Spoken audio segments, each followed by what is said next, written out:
Olá, sejam muito bem-vindos a mais um episódio do SBDcast, o podcast da Sociedade Brasileira de Diabetes, que visa levar educação em diabetes para os 4 cantos do Brasil, para você aí que está ouvindo a gente. Hoje o nosso tema é diabetes tipo LADA, é um dos tipos aí de diabetes que a gente ouve falar, mas fica com a pulga atrás da orelha, né? O que é isso? Será que eu tenho isso? Como que eu sei? Será que eu tenho isso aí? Bom, eu sou Fred Prado, tenho diabetes tipo 1 há mais de 10 anos, conduzo as redes sociais Vida de Diabético, e quem está comigo, mais uma vez, é o Dr. Fernando Valente, médico endocrinologista, professor universitário, que tanto nos ajuda aqui a entender e simplificar os mais diversos temas. Dr. Fernando, mais uma vez, obrigado pelo seu tempo, e vamos falar sobre esse tema importante aí. E aí, Fred, tudo bem? Prazer te ver mais uma vez. Tudo massa, tô aqui para aprender um bocado, que esse tema me interessa muito. A galera sempre pergunta bastante nas redes sociais. Vamos lá. A gente aprende também bastante, né? Com todos vocês que vivem diariamente com isso, é um aprendizado muito grande. Vocês que nos ensinam, e a gente sempre tenta conversar de maneira a desmistificar, né? Então vamos começar pelo que é, né? O que são essas letrinhas? LADA. Você sabe? Latente autoimune, né? Pelo que eu lembro, assim. Isso, diabetes latente autoimune do adulto. Do adulto, se você pronto. Lembrar do adulto, se você lembrar das letrinhas, você já vai matar o que é. Já descomplicou. LADA, diabetes, bom, diabetes, então, ó, o critério ali é o mesmo. Quer dizer, se tem uma glicemia de 126 ou mais no jejum, né? Ou então faz o teste lá de tolerância à glicose, a curva glicêmica, toma um açúcarzinho, 2 horas depois dá mais de 200, ou hemoglobina glicada maior ou igual a 6,5, tá? Em 2 situações. É o critério do diabetes. Então, é um tipo de diabetes que é frequente, tá? Porém, acaba não sendo diagnosticado como LADA. Por quê? Porque acaba entrando no diagnóstico de diabetes tipo 2. Tá? Todo mundo acha que é diabetes tipo 2. Por quê? Porque é do adulto. Tá? E diabetes tipo 1 acaba aparecendo ali na criança, no adolescente, que é magro e começa a usar insulina. E o que não se encaixa nisso, as pessoas rotulam como diabetes tipo 2. Só que tem mais de 50 tipos de diabetes.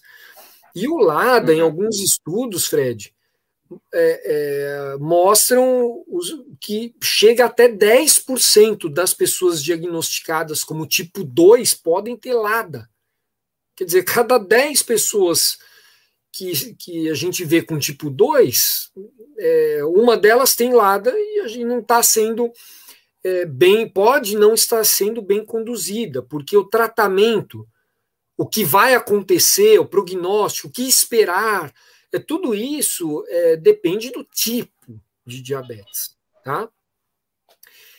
Então, é fundamental saber exatamente qual é o tipo, porque senão você não está com o tratamento correto, né? E como você falou, se a pessoa é diagnosticada como DM2, ela muitas vezes vai começar ali com a insulina oral e com a medicação oral, e com o tempo ela vai tender a aquilo não funcionar, né? E ela vai ficar com hiperglicemia constante, até que seja feito lá os exames que a gente vai começar e seja diagnosticado, ó, isso aqui não é tipo 2 não, isso aqui é tipo LADA.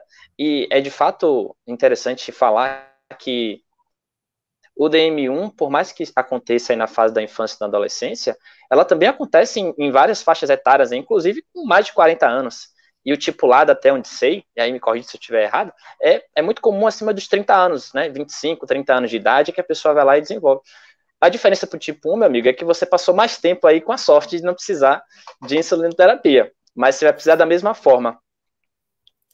Isso, Fred, ó, vamos tentar diferenciar dos 2 principais tipos, o tipo 1 e do tipo 2. Mas está no nome, de novo, está lá no nome, tá? Então, diferentemente do tipo 2, ela é autoimune. Diabetes latente autoimune do adulto. O tipo 2 não tem autoimunidade, é um diabetes diagnosticado pela resistência, em função da resistência à insulina aumentada, em geral secundária ao ganho de peso, principalmente de gordura na barriga. Tá? O LADA é autoimune, igual ao DM1 e diferente do DM2. Então, qual é a diferença para o DM1? A diferença é que é a outra letrinha, ela é latente. Latente, diabetes latente autoimune do adulto. Então fica pelo menos, Fred, 6 meses com bom controle da glicose, sem necessidade de insulina, independente de insulina. A pessoa com diabetes tipo 1, não. Já descobre, já está lá bombando com 400, 300, emagrecendo, urinando muito, bebendo muita água. Então, o LADA não, o LADA ele é um diabetes um pouco de instalação, um pouco mais lenta, mais latente em relação ao diabetes tipo 1. Então, uma das diferenças para o DM1 é que o DM1, o início é abrupto. Você tem ali 2, 3 semanas que a pessoa tem todos os pezinhos lá, né, poliúria, polidípsia, e perda de peso, a visão fica embaçada e o início é abrupto. E aí, muitas vezes, com cetoacidose diabética, que a gente já foi alvo, inclusive, de um podcast específico. O LADA, igualzinho ao DM2, digamos assim, ele é mais lento, ele é mais gradual, né? E aí, muitas vezes, até sem medicação, como você bem falou, por isso que é confundido também, né? O início, então, ele é mais lento, não é abrupto como o DM1, diferentemente. Ele é mais lento que o diabetes tipo 1, mas mais rápido que o diabetes tipo 2. Por quê? Porque ele tem um fator agressor, ele tem autoimunidade. Diabetes latente autoimune do adulto. Ele tem autoimunidade, então ele tem um fator agressor. Só que a imunidade, Fred, a autoimunidade, ela, no diabetes tipo 1, ela se mostra mais importante. Quer dizer, em geral, Fred, a gente tem 2 ou mais autoanticorpos diferentes atacando o pâncreas da pessoa com diabetes tipo 1. E no LADA, em geral, a gente tem só um. Então, é uma autoimunidade que agride menos, por isso, começa, em geral, a manifestar numa idade acima de 30 anos, que você colocou bem aí. Diabetes latente autoimune do adulto. Então, acima de 30 anos, que tem autoimunidade, mas que essa autoimunidade não causa uma doença tão aguda a ponto de precisar tratar imediatamente com insulina. Você pode ficar um tempo ali bem controlado, sem a necessidade de insulina exógena. E sabe, Fred, até alguns casos a gente pode até tratar com comprimido, tá? Mas não é qualquer comprimido, porque tem um comprimido, por exemplo, que é a sulfonilureia, que estimula o pâncreas a jogar insulina no sangue. Então, se a pessoa já tem autoimunidade no pâncreas, existe um pensamento aí que a gente deva evitar esse tipo de medicamento para não, talvez, ele possa acelerar a perda de reserva de produção de insulina do pâncreas. Tá? Então, chama atenção, né, por estar aí um intermediário entre o diabetes tipo 1 e o tipo 2. Lembrando que, em geral, o tipo 2 está acima do peso, o diabetes tipo 1 emagreceu lá bastante, e a pessoa com LADA, Fred, também não, se ela estiver acima do peso, não quer dizer que ela não possa ter LADA, porque é o que a gente conversou aqui numa outra ocasião. Quase 60% da população está acima do peso. Então, por que é que a pessoa com LADA também não pode aumentar o peso? Porque até mesmo que a pessoa com diabetes tipo 1, depois de sair daquela fase de descompensação, receber insulina, ela também pode engordar a ponto até de ficar acima do peso, que é um outro... Já conversamos sobre isso, né? Então, o LADA, ele também não quer dizer que o excesso de peso não descarta, não quer dizer que não possa ser. Então, quando a evolução é mais rápida que o diabetes tipo 2, tá? E um pouco mais lenta que o tipo 1, tá naquele meio, a gente tem que realmente pensar nessa possibilidade e aí os testes aí seriam a dosagem de anticorpo, principalmente aquele anti-GAD, tá, que o médico vai pedir, mas que até ele pode estar presente no diabetes tipo 1 também, tá? Mas lembrar, em geral, o diabetes tipo 1 ele tem 2 ou mais tipos de anticorpos. Ficou claro, Fred? E como você falou, né, além dessa diferença que a gente comentou aqui, tem os exames, né, que o pessoal sempre pergunta. Quais exames que eu sei exatamente o meu tipo de diabetes? Porque como a gente falou no início aqui, saber o seu tipo de diabetes é fundamental para que você tenha um tratamento exato, né, ideal para você.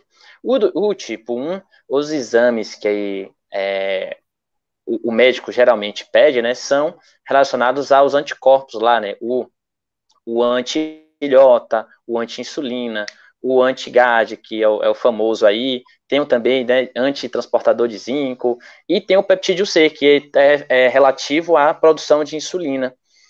O do DM2 não tem esses anticorpos, né? Isso diferencia também para o LADA, ele tem esses anticorpos presentes lá, como o DM1, e ainda tem uma produçãozinha de peptídeo C ali, deve ter, às vezes pode dar até produção de peptídeo C, né? Pô, Fred, você tá estudando, hein, cara? Tô estudando, na verdade. Tô aprendendo com você, pô. Ó, é isso que você falou. O diabetes tipo 2 é um tipo de diabetes que não é desencadeado por doença autoimune, tá? Mas o LADA, ele tem um desses autoanticorpos que, em geral, é o anti-GAD. Agora, isso que você falou é muito importante, que é o peptídeo C. O peptídeo C representa o quê, Fred? O peptídeo C, ele sinaliza para quanto que o pâncreas produz de insulina. Então, por exemplo, se você começou a desenvolver o diabetes tipo 1, você começou lá a tomar insulina, né? O que é esperado para quem tem tipo 1? Para quem tem diabetes tipo 1, em questão ali de poucos anos, a reserva de insulina, leia-se, ou traduzindo, o peptídeo C, ele cai para um nível muito, muito baixo. Em questão ali de 3, 5 anos. Depois de 5 anos, a reserva de insulina é muito baixa no tipo 1. Tá? No tipo 2, você pega 5 anos depois que a pessoa tem o desenvolvimento do diabetes, o peptídeo C está bombando. Por quê? Porque, na verdade, ele tem insulina. A insulina só não consegue agir o suficientemente ali por conta do aumento da resistência à insulina. É claro que esse peptídeo C, ou essa reserva de insulina da pessoa com diabetes tipo 2, ela vai declinando com o passar do tempo. Afinal de contas, todos nós vamos envelhecendo, certo? Mas quanto pior a descompensação do diabetes, da hiperglicemia, do excesso de açúcar no tipo 2, mais rápido, mais acelerada essa perda, tá? Agora, o LADA, ele, da mesma forma, ele está lá no meio. Ele tem um peptídeo C, que não é ótimo, alto, como o tipo 2, mas também não é zero, como o diabetes tipo 1. Ele está ali com o peptídeo C ainda detectável, mas que está ali um pouquinho mais baixo. Então, ele tem uma reservinha, ainda por isso que ele consegue, num primeiro momento, ficar sem depender de insulina exógena, tá? E mesmo quando ele começa a usar insulina, a variabilidade da glicose, do açúcar no sangue, ela é menor em comparação ao diabetes do tipo 1, por conta dessa reserva ainda de insulina. Quer dizer, a glicose começa a cair, a secreção do pâncreas, ela diminui. A glicose começa a subir, o pâncreas ajuda ali a produzir mais, a jogar mais insulina. Tá? Então ele vai regulando. Como se fosse, eu lembrei aqui da lua de mel, né? Como se fosse essa fase de lua de mel, entre aspas, assim, né? Perfeito. Ainda tem ali uma produção de insulina, mas vai tender a daqui a algum tempo parar, porque se vai durar 6 meses, 1 ano, 2 anos, não sabemos, né? Perfeito. Depende do quanto você preservar o resto que ainda rola. Perfeito. Vamos dizer que é uma lua de mel que pode durar, é um casamento perfeito, aí que você vai, né? A lua de mel, ela fica durando sem insulina, né? Agora, é importante dizer isso. A pessoa que tem LADA, ela vai precisar de insulina muito antes do que a que tem tipo 2, de modo geral, né? Assim, cada pessoa é uma história diferente. E por isso que não tem uma receita de bolo, que precisa acompanhar com o médico, precisa acompanhar com a equipe, os profissionais de saúde, tá? Mas, de modo geral, como a reserva de insulina do pâncreas da pessoa com LADA é menor, ela esgota mais cedo, tá? E aí precisa usar a insulina mais cedo, tá? E o que a gente vê aqui, infelizmente, é um atraso, uma inércia dos médicos para prescrever insulina, tá? Fica naquela, vamos tentar mais um pouquinho com dieta, exercício. Olha, se você não se comportar, eu vou dar insulina, como se fosse um castigo, né? A pessoa não tem culpa nenhuma. O pâncreas dela tá pouco a pouco tá declinando, então não tem que entender isso como uma falha da pessoa em não conseguir, sim. O pâncreas dela está com um problema lá que você precisa ajudar com um pouco de insulina, né? Ficou claro, Fred? Ficou demais. E o último recado para a galera, e aí é uma questão mesmo que eu vejo na prática. Grande parte dos diagnósticos de diabetes são feitos por clínicos, ou seja, está ali na emergência e um clínico vai lá e diagnostica. Só que o clínico ele não tem um olhar como endocrinologista. E muitas vezes o tratamento é feito da forma errada porque o diagnóstico foi feito de forma errada. Então, se você já tem um diagnóstico de diabetes, é importante que você vá ao médico específico, que é o endocrinologista, porque ele detém o conhecimento para pedir os exames certinhos e fazer o ajuste necessário.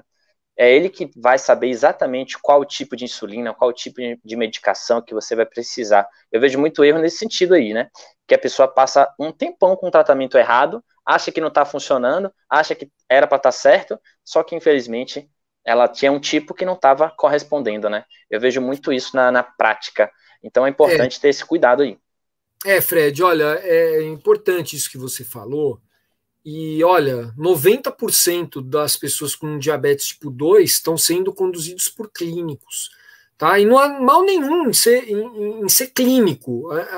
Só que a gente precisa estudar sempre, né? Porque ninguém sabe tudo de tudo. Quanto mais a gente aprofunda no assunto, inclusive, mais a gente entende daquilo, mas menos a gente entende do global. Precisa tomar cuidado. O especialista também ele começa a ficar ultra especialista, ele precisa ter uma visão global, porque é uma pessoa que está ali, não é um pâncreas.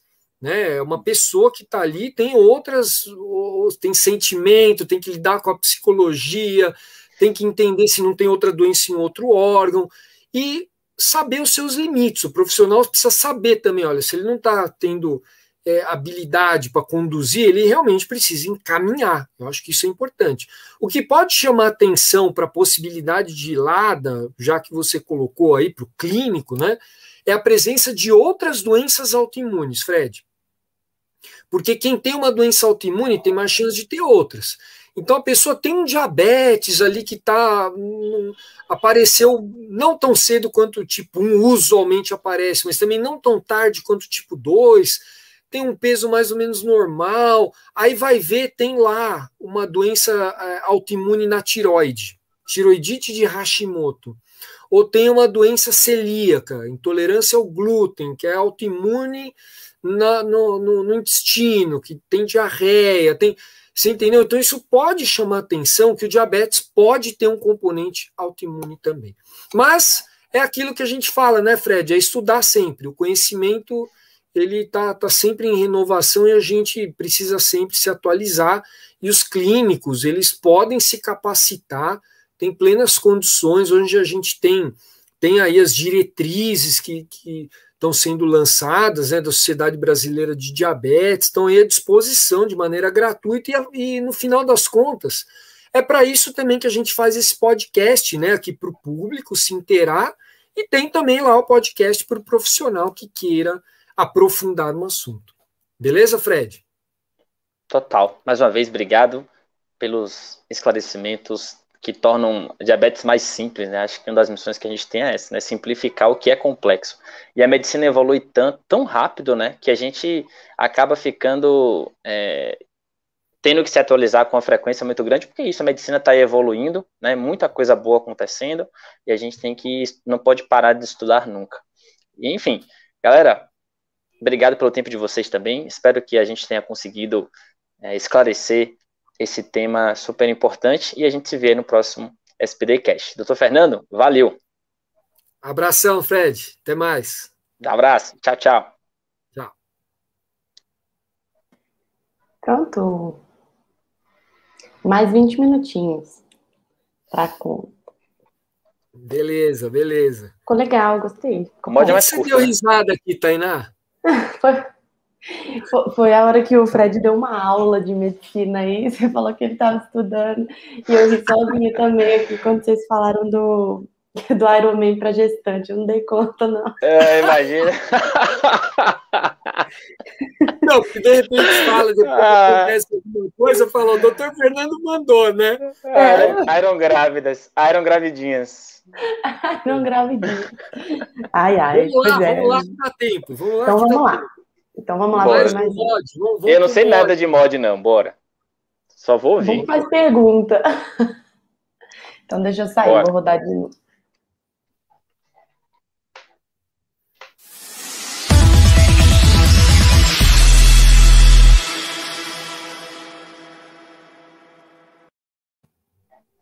Fala, pessoal. Muito bem-vindos a mais um episódio do SBDcast, o podcast da Sociedade Brasileira de Diabetes, que visa levar a educação em diabetes para os 4 cantos do Brasil. Hoje o tema é diabetes tipo MOD, um tema bastante pedido aqui. Eu sou o Fred Prado, tenho diabetes tipo 1 há mais de 10 anos, conduzo as redes sociais Vida e Diabético, e quem está comigo, mais uma vez, é o Dr. Fernando Valente, médico endocrinologista e professor universitário, que tanto nos ajuda aqui a entender sobre os temas. Doutor Fernando, mais uma vez, obrigado pelo seu tempo, pela sua presença, e vamos que vamos. Tudo bem aí, Fred? Tudo beleza, graças a Deus. Muito calor aí? Muito, nossa, velho, muito. Tá demais. Bom, então, vamos falar hoje de um tipo que acaba sendo subdiagnosticado também, tá? O MOD. Primeiro dizer o que significa a sigla, assim como a gente fez com o LADA, né? Vamos fazer aqui o que significa a sigla MODY, M-O-D-Y, Maturity Onset Diabetes of the Young. Gostou do inglês, Fred? Então, ó, é um diabetes. Demais, hein? agora traduz aí pra gente, bora. Então, ó, é um diabetes que é estabelecido numa idade mais precoce do que o tipo 2. Tá? Um pouco mais cedo que o tipo 2, daí o young, o jovem, tá? É um diabetes do jovem, o MOD, tá bom? Em geral, diagnosticado antes dos 25 anos, a gente precisa pensar mais fortemente nesse tipo, tá? Então, o onset é quando é estabelecido, né? Então, diabetes que é estabelecido numa idade mais precoce, mais jovem, antes dos 25 anos, a gente precisa suspeitar, principalmente quando não tiver aquela abertura clássica dos P's que você sempre fala aí da poliúria, polidípsia, polifagia, né, perda de peso. Então, isso aí lembra o tipo 1, né? Então, é um adolescente ou um adulto jovem que está com excesso de açúcar no sangue, mas não teve aquela apresentação clássica do diabetes como ocorre no tipo 1, tá? E o mais importante aí, tem uma história familiar muito importante, muito rica, muita gente com diabetes na família. Então, o MOD, Fred, é um diabetes monogênico, ou seja, tem um defeitinho ali em um gene, em uma parte da genética ali, do cromossomo, né, que faz com que alguma coisa saia errada ali na hora de reconhecer o açúcar alto no sangue ou jogar insulina para controlar melhor o açúcar no sangue. certo? Então a gente é um tipo que gira em torno de 2, 3% dos casos, tá? Mas se a gente pegar, por exemplo, em crianças e adolescentes, abaixo de 18 anos, alguns estudos apontam até para 5, 6% dos casos, certo? De MOD. Agora, também é importante dizer, Fred, que o MOD não é uma coisa só. Não é uma coisa só. Tem mais de 10 tipos de MOD. Talvez até por isso que fique uma confusão aí na cabeça das pessoas. Primeiro, porque não é tão frequente. E segundo, porque existe uma heterogeneidade, um jeito diferente de manifestar aí, dependendo do tipo de MOD. Você entendeu? Caramba, complicado isso aí, hein? Mas o diferente, então, os clássicos, né, são tipo 1, tipo 2, o tipo LADA, que a gente já fez um episódio específico sobre ela, o gestacional, que são os que a gente mais comuns, e o tipo MOD também, que tem uma presença até relevante, né, pelo que a gente está conversando aqui, mas que, diferentemente dos outros, e por isso é um tipo específico, né, ele não está enquadrado nos outros. Ele é diferentemente do tipo 2, ele acontece mais cedo, mas ele também não é uma resposta autoimune como o tipo 1, é isso? Perfeito, o MOD não tem autoimunidade, ele não é uma doença autoimune, certo? Na verdade é um defeitinho genético, olha só, não é que os outros também não tenham interferência genética, tá? A pessoa com diabetes tipo 2 tem muitos, dezenas de genes ali que aumentam a chance da pessoa ganhar peso, da pessoa desenvolver diabetes tipo 2, e ela cria o ambiente de sedentarismo, de alimentação às vezes inadequada, e manifesta essa condição genética. O diabetes tipo 1 também tem alguns marcadores genéticos que aumentam a chance da pessoa desenvolver o diabetes, tá?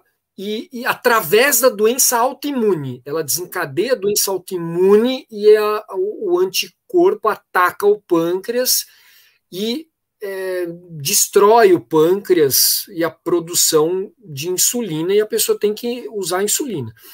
No MOD, é um defeitinho ali, em um gene, tá? Só que ele é suficiente para que a pessoa desenvolva diabetes, mesmo que ela tenha um estilo de vida super adequado.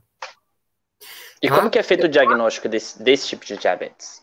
Então, o diagnóstico de diabetes por si é feito da mesma maneira que os outros, os mesmos critérios, né? Glicemia de jejum 126 ou mais, 2 horas pós sobrecarga glicêmica no teste da curva glicêmica maior ou igual a 200, hemoglobina glicada maior ou igual a 6,5, mas a complexidade, a dificuldade de fazer o diagnóstico, Fred, é justamente porque precisa de um teste genético específico. É uma doença genética, precisa pedir a pesquisa, analisar um painel genético. Então, não é um exame barato, é um exame que custa em torno de R$3.000, por exemplo.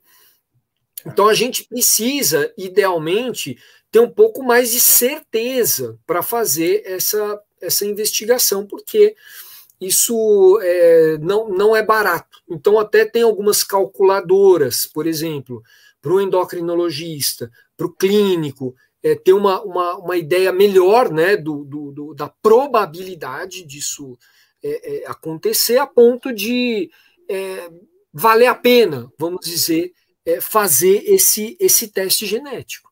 Tá? Em alguns centros, né, de faculdades, assim, eventualmente para estudos, pós-graduação, eventualmente consegue fazer essa pesquisa, né? Mas como a situação do nosso país não está muito boa, com investimento em pesquisa está pobre, realmente nós estamos sofrendo um pouco com isso também, né?